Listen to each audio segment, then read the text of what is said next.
Hi friends, வணக்கம். இன்றைக்கி நம்ம வீடியோவில் நம்மளுக்கு வீட்டில் வந்து சமையலுக்கு சாப்பாட்டு செலவுக்குன்ட்டு நம்மளுக்கு ஒரு அமௌண்ட்டு கொடுப்பாங்க. அந்த அமௌண்ட்லேருந்து நம்ம எப்படி சேமிக்கிறது அப்படின்றத பற்றி தான் இந்த வீடியோ. கண்டிப்பாக நம்ம அந்த அமௌண்ட்லேருந்து ஒரு மாதம் ஒரு 1000 ரூபாய் நம்ம எடுத்து கண்டிப்பாக உண்டிலையாவது பர்ஸ்லையாவது நமக்கு இல்லை அப்படின்னு சொல்லி போட்டு வச்சிடணும். அப்படி இல்லைன்னா மாதம் நம்ம நகைச்சீட்டு போட்டு வைக்கலாம். அதில் வந்து நம்ம காசு மொத்தமாக கொடுத்து வாங்கினோன்னா செய்கூலி சேதாரம் கேட்பாங்க. இதில் வந்து நம்ம 11 மாதம் 1000 ரூபான்னு கட்டிட்டு வந்தோம்னா செய்கூலி சேதாரம் கேட்க மாட்டாங்க. இந்த 11 மாதத்துக்கு 11,000 ரூபாய் ஆகிடும். அவங்க எக்ஸ்ட்ரா ஒரு 500 ரூபாய் போட்டு கொடுப்பாங்க, 11,500 ரூபாய். அதில் வந்து நம்ம ஒரு 1/4 சவரம் நம்ம வாங்கிக்கலாம். வருஷத்துக்கு நம்ம ஒரு 1/4 சவரம் சேர்த்த மாதிரி ஒரு கணக்கு வந்துடும். அப்படி இல்லைன்னா நீங்கள் வந்து இப்போ 1ஆந்தேதின்னு வச்சுக்கோங்க. 1ஆந்தேதி 1 ரூபா ஒரு உண்டியலில் போட்டுருங்க, 2ஆந்தேதி 2 ரூபா அந்த மாதிரி ஒரு உண்டியலில் போட்டுருங்க. இப்படியே 3ஆந்தேதி 3 ரூபா, 30ஆந்தேதி 30 ரூபா, 31ஆந்தேதி 31 ரூபா. 31 ரூபாலாம் நம்மக்கிட்ட இல்லாமல் இருக்காது, கண்டிப்பாக இருக்கும். அந்த மாதிரி போட்டுட்டு வந்தீங்கன்னா ஒரு மாதத்துக்கு 496 ரூபா வருது. கூட ஒரு 4 ரூபா போட்டிங்கன்னா 500 ரூபா ஆகிடும். இதே மாதிரி நீங்கள் மாதம் தொடர்ந்து பண்ணிங்கன்னா 500 ரூபா நீங்கள் சேவ் பண்ணலாம். இதில் ஃபஸ்ட்டு டிப் என்னென்னா, ஃபுட்டை வந்து வேஸ்ட்டு பண்ணாதீங்க. நிறைய சாதம் நிறைய குழம்பு அப்படிலாம் செஞ்சு மறுநாள் அதை எடுத்து கீழே ஊற்றி தயவு செய்து ஃபுட்டை மட்டும் வேஸ்ட்டு பண்ணாதீங்க.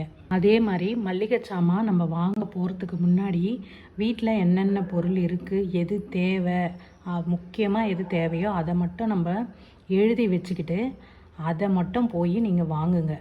ஆஃபர்லலாம் கூட நம்ம வாங்குவோம், ஒன்று வாங்கினா ஒன்று ஃப்ரீ அந்த மாதிரி நம்ம வாங்கும்போது கண்ணில் பார்த்ததெல்லாம் வாங்கிக்கிட்டு குவிக்க வேண்டாம். தேவையான பொருளை மட்டும் வாங்கினோன்னா கண்டிப்பாக நமக்கு காசு சேவ் ஆகும். நம்ம வந்து கரண்ட்டு பில்லை எப்படி கம்மி பண்ணுறதுன்னு பார்க்கலாம். ஃப்ரிட்ஜில் வந்து நீங்கள் ஏதாச்சும் ஒரு பொருள் எடுக்கிறீங்கன்னா அதை எல்லாத்தையுமே ஒரு தடவை திறந்துட்டு எடுத்துருங்க. சும்மா திறந்து முன்னிங்கன்னா கரண்ட்டு பில் ஜாஸ்தியாகும். அதே மாதிரி நீங்கள் அதில் வந்து வைக்கக்கூடிய பாத்திரம் வந்து சில்வர் பாத்திரம் வச்சிங்கன்னா கண்டிப்பாக அதில் கரண்ட்டு பில் ஜாஸ்தியாகும். நீங்கள் வந்து கண்ணாடி பவுலு இல்லைன்னா பிளாஸ்டிக்கில் வச்சிங்கன்னா அந்தளவுக்கு கரண்ட்டு இழுக்காது. அதுக்கப்புறம் வாஷிங் மிஷின், அந்த அயன் பாக்ஸ் வந்து நீங்கள் யூஸ் பண்ணுறது வந்து நைட்டில் யூஸ் பண்ணாதீங்க, பகலில் யூஸ் பண்ணுங்கள். நைட்டில் யூஸ் பண்ணிங்கன்னா எல்லாரும் யூஸ் பண்ணுறதுனால ஓவராக கரண்ட்டு ஜாஸ்தி ஆகும். அதுக்கப்புறம் நம்ம சார்ஜர் போடுவோம், ஃபோனை மட்டும் எடுப்போம், சார்ஜர் வந்து ஆஃப் பண்ண மாட்டோம் அந்த சுவிட்சை. அந்த மாதிரி பண்ணாதீங்க. சுவிட்சை ஆஃப் பண்ணிவிட்டு அதுக்கப்புறம் ஃபோன் எடுங்க. இது வந்து யாரும் இல்லாத கடையில் டீ ஆத்துற மாதிரி தான். யாருமே இருக்க மாட்டோம் ஹாலில், ஆனால் வந்து ஃபேனு லைட்டு எல்லாமே ஓடும்.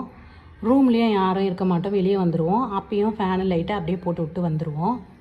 இதை வந்து நீங்கள் கண்டிப்பாக பார்த்து நீங்கள் ஆஃப் பண்ணணும். பசங்களுக்கும் வீட்டில் இருக்கிறவங்களுக்கெல்லாம் சொல்லுங்கள், வெளியே வந்து ஆஃப் பண்ணிவிடுங்கன்னு சொல்லிவிட்டு. லைட்டு நமக்கு தேவையே இல்லை, ஜன்னல் கதவு எல்லாமே திறந்து விட்டிங்கனாலே வெளிச்சமாக இருக்கும். தேவைன்னா போட்டுக்கோங்க, தேவை இல்லை அப்படின்னா நீங்கள் ஆஃப் பண்ணிவிடுங்க.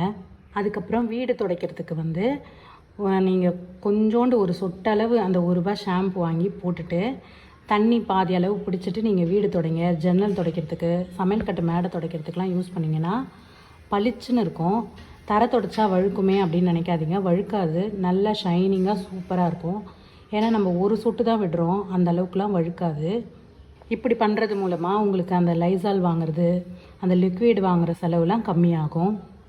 இது வந்து கஞ்ச பிசுனாரி தானோன்னு நினைக்காதீங்க. பெண்களுடைய சாமர்த்தியம் உங்களுக்கு பார்த்தாலே தெரியும், வீடு எவ்வளோ பளிச்சுன்னு இருக்குது பாருங்கள். ஏற்கனவே நான் கேஸை வந்து ஒரு 2 மாதத்துக்கு வரத்துக்கு எப்படி கம்மியாக யூஸ் பண்ணலான்னு நான் வீடியோ போட்டிருக்கேன். நீங்கள் அந்த மாதிரி யூஸ் பண்ணிங்கன்னா ஒரு மாதம் நீங்கள் வந்து சிலிண்டர் வாங்குவீங்க, ஒரு மாதம் வந்து நீங்கள் அரிசி வாங்குவீங்க. அரிசி வந்து 26 கிலோ 1500 ரூபாய்க்கு வருது. அதுவே சூப்பராக இருக்குது அரிசி. அது வந்து 2 மாதம் வரும். சிலிண்டரும் 2 மாதம் வரும். அப்போ நீங்கள் ஒரு மாதம் சிலிண்டர் வாங்குவீங்க, ஒரு மாதம் அரிசி வாங்குவீங்க. இப்படி மாற்றி நீங்கள் வாங்கிக்கலாம். ரெண்டும் ஒரே மாதம் வாங்குகிற மாதிரி இருக்காது. சமையலுக்கு யூஸ் பண்ணுற எண்ணெய் வந்து நம்ம எப்படி கம்மி பண்ணலான்னா, நீங்கள் வந்து மீன் வறுக்கணும், இந்த கருணக்கிழங்கு ஐட்டம் வறுப்போம், அப்புறம் தோசை சுடுவோம், இந்த மாதிரி பிரெட் ஆம்லேட் அந்த மாதிரிலாம் போடணுன்னா நீங்கள் நாஸ்டிக் தவாவில் வறுத்திங்கன்னா எண்ணெய் வந்து கம்மியாக நம்ம யூஸ் பண்ணி வறுத்து எடுத்துக்கலாம். அதே மாதிரி குழந்தைங்களுக்கு ஏதாவது ஸ்நாக்ஸ் செஞ்சு கொடுக்குறோன்னா இந்த எண்ணெயில் பொரிச்ச ஐட்டமாக உருளைக்கிழங்கு பொரித்து கொடுப்போம், சிப்ஸ் ஐட்டம் மாதிரி நம்ம பொரித்து தருவோம். அந்த மாதிரிலாம் செய்யாமல் கொழுக்கட்டை செஞ்சு கொடுங்க. வேர்க்கடலையை வந்து வேக வச்சு கொடுங்க. மூக்கல்லையை ஊற வச்சுட்டு அது வேக வச்சு கொடுக்கலாம். இந்த மாதிரிலாம் செஞ்சிங்கன்னா கண்டிப்பாக நமக்கு எண்ணெய் கொஞ்சம் சேவ் ஆகும். அப்பளத்தை வந்து நீங்கள் அடிக்கடி செய்யாமல் எப்பயாவது ஒரு தடவை செய்யுங்க, அதுலேயும் எண்ணெய் சேவ் ஆகும். நான் சாப்பிடவே வேண்டான்னு சொல்லலை, எண்ணெய் ஐட்டத்தை கொஞ்சம் கம்மி பண்ணிக்கோங்கன்னு தான் நான் சொல்கிறேன். அப்புறம் இட்லி மாவு வந்து நம்ம கடையில் வாங்கினோன்னா பேக்கெட் வந்து 30 ரூபான்னு விற்கிது.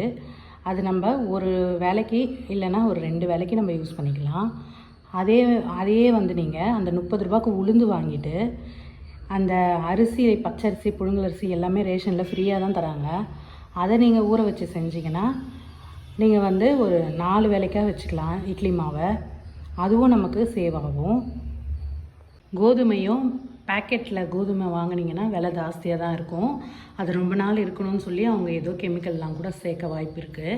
அதனால் நீங்கள் ரேஷனில் ஃப்ரீயாகவே போடுறாங்க கோதுமை. அதை நல்லா க்ளீன் பண்ணிவிட்டு அதுலேயே நீங்கள் கூட சத்தான சிறுதானியங்கள்லாம் சேர்த்து, கொண்டக்கடலை அந்த மாதிரி சிறுதானியங்கள் எது வேணுமோ அது உங்கள் இஷ்டம் போல் நீங்கள் சேர்த்து அரைச்சி நீங்கள் சப்பாத்திக்கு யூஸ் பண்ணிக்கலாம். விலையும் உங்களுக்கு கொஞ்சம் கம்மியாகவும் ஹெல்த்தியாகவும் இருக்கும். இந்த மாதிரி நம்ம சிக்கனமாக யூஸ் பண்ணுறது மூலமாக நம்மளுக்கு 1000 ரூபாய் கிட்ட நமக்கு சேவ் ஆகும். 500 ரூபாவாச்சும் நமக்கு கண்டிப்பாக மாதம் மாதம் சேவ் ஆகும்.